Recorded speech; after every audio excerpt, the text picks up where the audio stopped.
Kata Nabi SAW, Sulaiman meminta agar tidak ada siapapun yang datang ke masjid ini sholat, tidak ingin kecuali sholat, walaupun sunnah, sholat tahiyat masjid misalnya 2 rakaat, kecuali setelah selesai sholat dia kembali seperti baru dilahirkan oleh ibunya.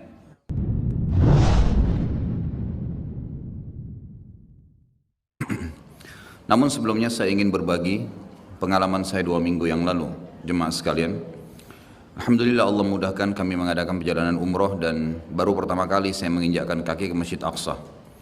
Dan setelah saya balik saya merasa punya tanggung jawab untuk menyampaikan banyak hal kepada jemaah yang minimal ya, berhadapan dengan saya dalam pengajian. Yang pertama, saya menemukan banyak sekali orang di Indonesia tidak mau tahu dan tidak tahu tentang Masjid Aqsa. Sehingga mereka bisa dikatakan minim sekali menghubungkan antara doanya dengan Masjid Aqsa ini atau memohon kepada Allah agar memberikan kemenangan kepada mereka. Dari sisi lain juga media banyak sekali membesar-besarkan permasalahan sehingga umumnya kaum muslimin takut untuk datang ke sana. Takut karena ada keributan, takut karena tidak ada keamanan. Saya perlu menyampaikan jemaah sekalian bahwasanya memang betul Palestina sedang dijajah oleh orang-orang Yahudi. Semoga Allah memenangkan mereka. Sebagaimana dulu Indonesia dijajah oleh Jepang. Tapi kaum muslimin di Indonesia pada saat itu hidup. Mereka bertransaksi, mereka makan, mereka sekolah. Tapi ada penjajah dan mereka berusaha melawan. Begitulah keadaan saudara-saudara kita di sana. Dan mereka tetap makan, mereka berumah tangga, mereka berdagang, mereka bersekolah, semua lagi dijajah. Kita sebagai umat Islam harus menyadari bahwasanya mereka saudara kita. Nah, kita harus tentu menolongnya dengan doa, dengan harta dan juga dengan jiwa kita. Dari sisi lain, selain memang dasarnya di sana muslimin sedang tertindas dan mereka punya 2 alasan yang sangat mutlak kenapa mereka harus mempertahankan diri mereka di sana dan juga kenapa kita harus membantu mereka. Pertama, karena Islam, mereka muslim. Tidak mungkin orang Islam membiarkan saudaranya tersakiti. Nabi SAW mengatakan orang muslim seperti satu jasad. Kalau satu luka, sedikit luka maka akan membuat seluruh tubuh itu demam. Wajar kita memikirkan saudara kita di sana dan kita tidak bisa menerima penjajahan itu. Alasan yang kedua, karena memang asli penduduk Palestina yang sedang dijajah sekarang, mereka orang asli penduduk suku Finiki dan suku Kan'an. Ini 2 suku Arab yang asalnya ada memang di Palestina, penduduk aslinya. Jadi selain mereka muslim, mempertahankan karena agama mereka dicoreng, maka mereka juga penduduk asli.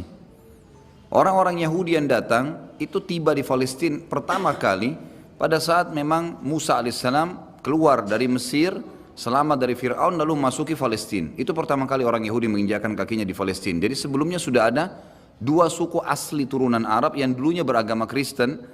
Pada saat suku Romawi atau kebangsaan Romawi berkuasa, setelah datang Umar bin Khattab di tahun 14 Hijriah menguasai Palestina, maka pada saat itulah umat Islam menguasai wilayah itu dan seluruh masyarakatnya masuk Islam kecuali sebagian kecil yang tetap beragama Nasrani. Jadi ada alasan secara agama kenapa kita harus membela mereka, kenapa kita harus mengetahui beritanya, baik secara penduduk juga secara ya, hubungannya dengan hukum syar'i, berhubungan dengan masalah Masjid Aqsa. Masjid Aqsa ini saudaraku, selain penduduknya memang muslim yang harus kita bela, punya fadilah yang banyak dilupakan oleh kaum muslimin. Yang pertama adalah Masjid Aqsa, masjid kedua yang dibangun setelah Masjid Haram Mekah. Disebutkan dalam riwayat Sahih, riwayat Bukhari, bahwasanya Abi Dzar radhiyallahu anhu bertanya kepada Nabi SAW, ya Rasulullah, masjid manakah yang paling pertama dibangun di muka bumi? Kata Nabi SAW, Masjid Haram Mekah. Kemudian Abi Dzar bertanya, apa lagi ya Rasulullah, masjid yang mana lagi setelah itu? Kata beliau SAW, adalah Masjid Aqsa. Dan Aqsa ini artinya jauh.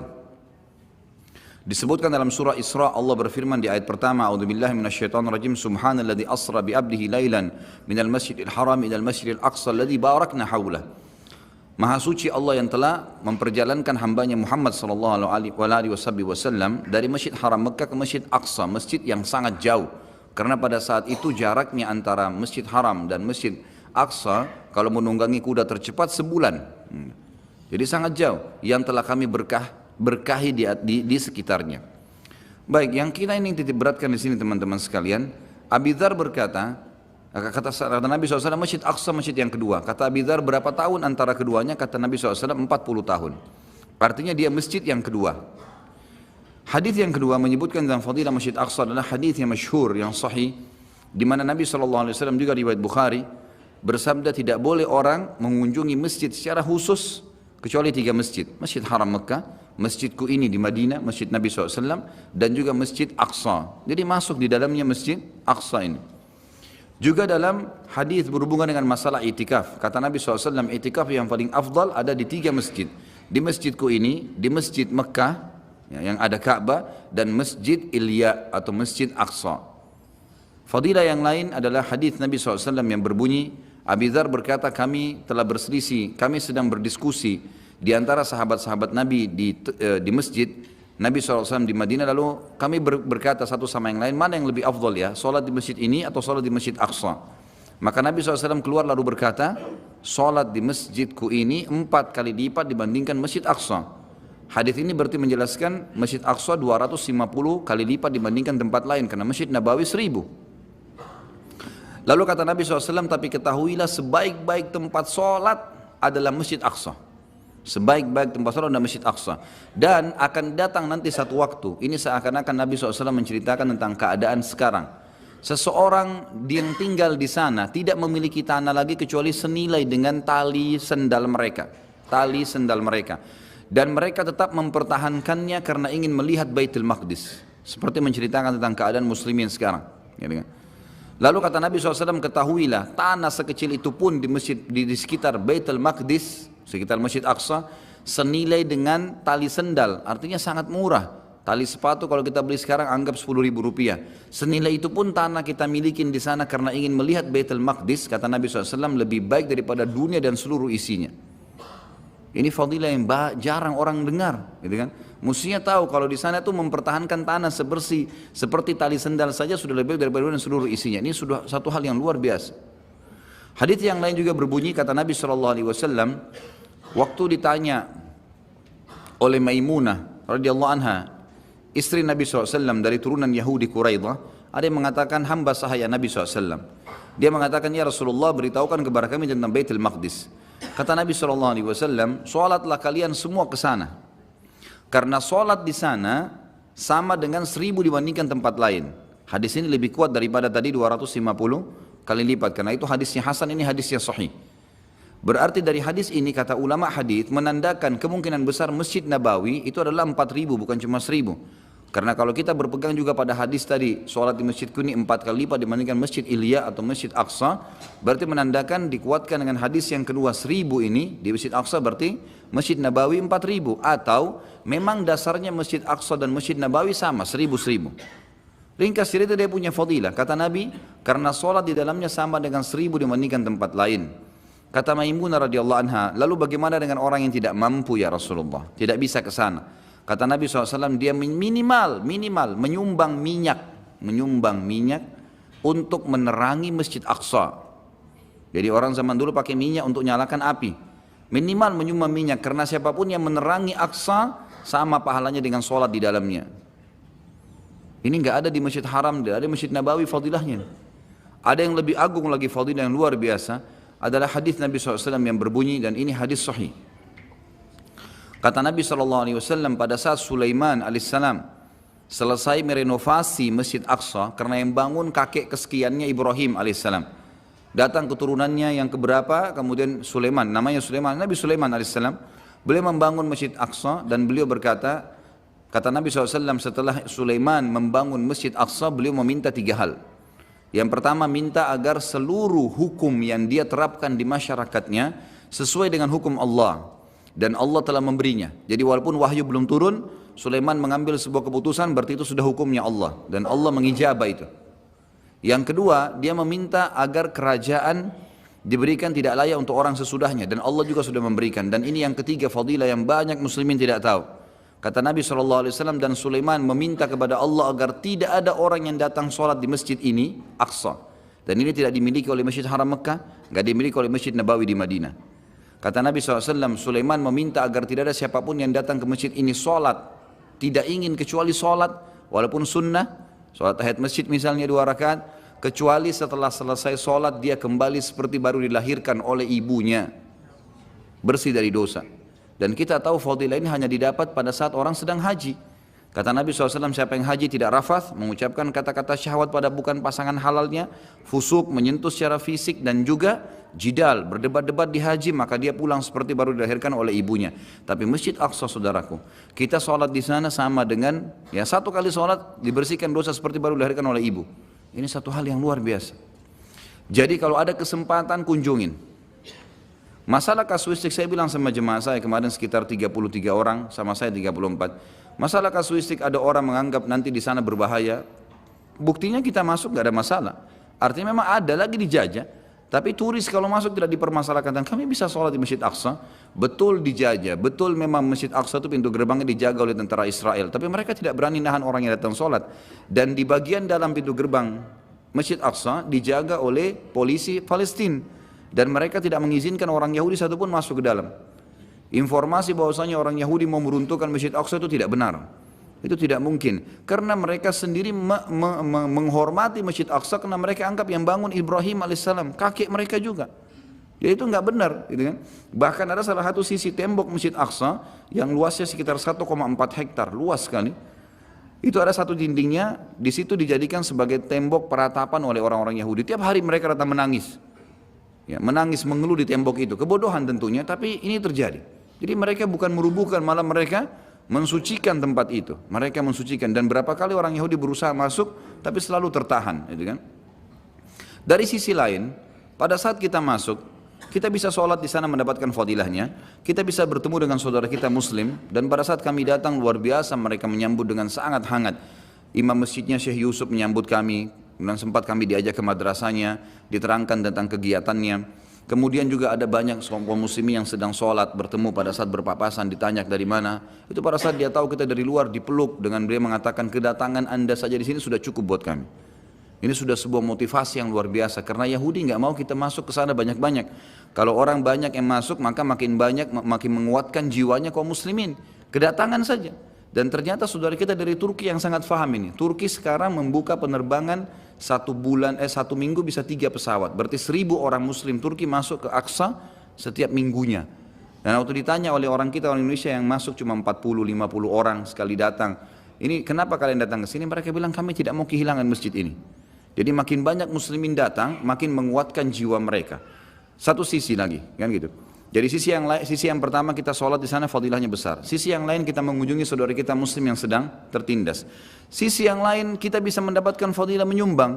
Di dalam Masjid Aqsa itu ada kotak yang dibentuk oleh Syu'un Islamiyah, di sana ada lembaganya sendiri, lembaga pemerintahan Palestina untuk membangun Masjid Aqsa. Jadi saya bilang sama jemaah saya, ini kotak, tinggal masukkan sumbangan langsung, nggak pakai LSM lagi. Ini masjidnya langsung. Sekitar masjid banyak janda-janda yang memang suaminya mati syahid, anak-anak yang orang tuanya mati syahid, bisa disumbang, bisa dibantu langsung. Saya bertemu dengan satu orang bapak, umurnya mungkin sudah 80 tahun. Dia menjual gambar Masjid Aqsa sambil dia mengatakan, akhi saya punya anak 10 dan saya biayai mereka. Dari uang, beli gambarin $1. Gitu. Jadi kesempatan membantu mereka, gitu kan? Kesempatan membantu mereka.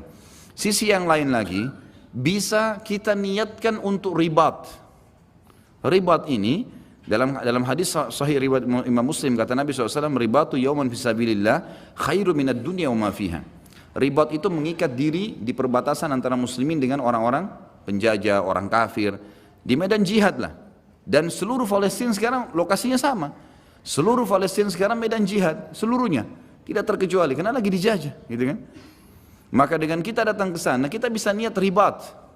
Karena pada saat kami ke masjid dari hotel, alhamdulillah orang-orang muslim yang punya hotel, ada punya rumah makan di sana, ada sekolah. Tapi pada saat kami ke Masjid Aqsa, memang di kiri kanan banyak polisi tentara-tentara Israel. Kita bisa niatkan ribat, gitu kan. Kalau memang Allah Subhanahu wa ta'ala takdirkan meninggal di sana, sudah ajalnya, itu luar biasa. Karena orang kalau terbunuh mati syahid di tangan ahli kitab, Yahudi dan Nasrani, pahalanya double syahadah. Dalam hadis sahih dikatakan, terbunuh dengan ahli kitab mendapatkan 2 pahala syahadah, double, beda dengan kalau orang Hindu, orang Buddha. Jadi banyak sekali fadilah.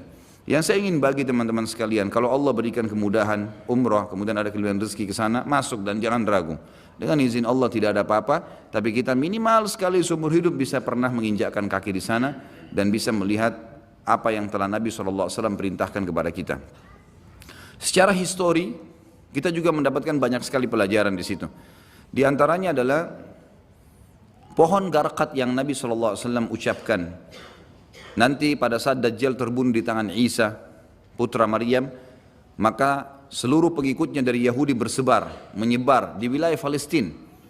Dan itu wilayah Palestina itu ada sekarang di antara Masjid Aqsa sama Gunung Zaitun, Bukit Zaitun, ada lembah. Sekarang oleh orang-orang Yahudi dijadikan kuburan. Mereka anggap itu lembah suci. Ternyata orang-orang Yahudi berkeyakinan di sini dan nanti di akhir zaman mereka akan dibantai. Mereka berkeyakinan begitu dan sekarang mereka sudah kubur-kubur jenazahnya di situ. Subhanallah, ya, orang-orang Muslim mendapatkan riwayat-riwayat tentang masalah mereka akan menyebar di sekitar Baitul Maqdis nanti, kemudian dibunuh oleh kaum muslimin. Semua batu akan berbicara dan pohon ini, hai Muslim, ini Yahudi, bunuhlah dia, kecuali pohon garqat. Sampai saya suruh jemaah saya foto. Orang-orang Yahudi sekarang memenuhi wilayah Palestina, wilayah negara mereka terutama yang sudah mereka rebut dinamakan Israel, dengan pohon garqat tuh. Ini pohon garqat yang Nabi sebutkan. Saya suruh foto jemaah saya, ini pohonnya nih. Pohonnya agak mungkin sekitar 1-1,5 meter tingginya, tapi dia melebar. Warnanya hijau dan berduri gitu kan. Itu yang dikatakan pohon Yahudi. Depan mata orang Yahudi banyak menanam pohon itu, tidak ada buahnya. Ya, tidak bermanfaat pohon itu. Mereka kata di sini tidak ada manfaat yang bisa dimakan oleh manusia dari buah-buah atau sayuran. Memang dia cuma pohon karena dia tidak berbicara saja dan orang Yahudi tahu sekarang mereka tanam. Artinya luar biasa, fakta yang Nabi sampaikan benar, gitu kan? Mereka sendiri menanam itu dan itu depan mata kita melihatnya. Dari sisi yang lain juga banyak sekali histori sejarah di Palestina. Kita tahu nabi-nabi rata-rata di sana Ibrahim, ya, Ishak, Yakub, Yusuf, Sulaiman, Daud, ya. Itu semuanya memang ada di wilayah sana dan memang secara sejarah itu sangat luar biasa kota itu, dan kita tahu disitulah nanti Nabi Isa alaihissalam terakhir memimpin dunia dari wilayah Palestina, ya, menyebarkan keadilan selama 40 tahun setelah Ya'juj Ma'juj terbunuh tentunya, dan Dajjal pun akan terbunuh di situ. Dan yang terakhir adalah teman-teman sekalian, ada hadis yang menyebutkan kalau Dajjal nanti di akhir zaman, akhir jalannya adalah ke wilayah Palestina dan dia akan bermarkas di sebuah kota namanya Babulut. Subhanallah, saya tanya di sana orang Palestina asli yang kebetulan lagi naik, dia nyetir bus yang kami jalan. Saya tanya, akhi, di sini di Israel yang sudah direbut, dulu Palestina, sekarang direbut dengan Israel. Baik, ada enggak kota namanya Babulut? Dia bilang sama saya, dia enggak ngerti rupanya hadisnya. Dia cuma bilang ada di sebelah Tel Aviv, di sebelah ibu kotanya Israel ada satu kota sekarang lagi dibangun namanya Lut, dinamakan Babulut. Saya bilang, itu sudah tahu belum ada hadis Nabi kalau Dajjal akan terbunuh di situ? Ternyata kota itu dulu tidak ada nama ini. Sekarang dibuat oleh orang-orang Yahudi. Jadi secara histori apa yang Nabi SAW sampaikan terbukti di lapangan, di depan mata bisa kelihatan. Jadi bisa ziarah Masjid Aqsa, bisa ketemu dengan muslimin, bisa sedekah langsung, bisa ribat, niat untuk mengikat diri minimal pada saat 4 hari niatkan ribat. Itu kan sudah baik, lebih baik daripada dunia seluruh isinya, dan juga bisa mengetahui fakta-fakta mujizat Nabi Muhammad SAW yang disampaikan kepada kita masalah itu. Ini yang saya ingin berbagi, mudah-mudahan bisa bermanfaat insyaallah.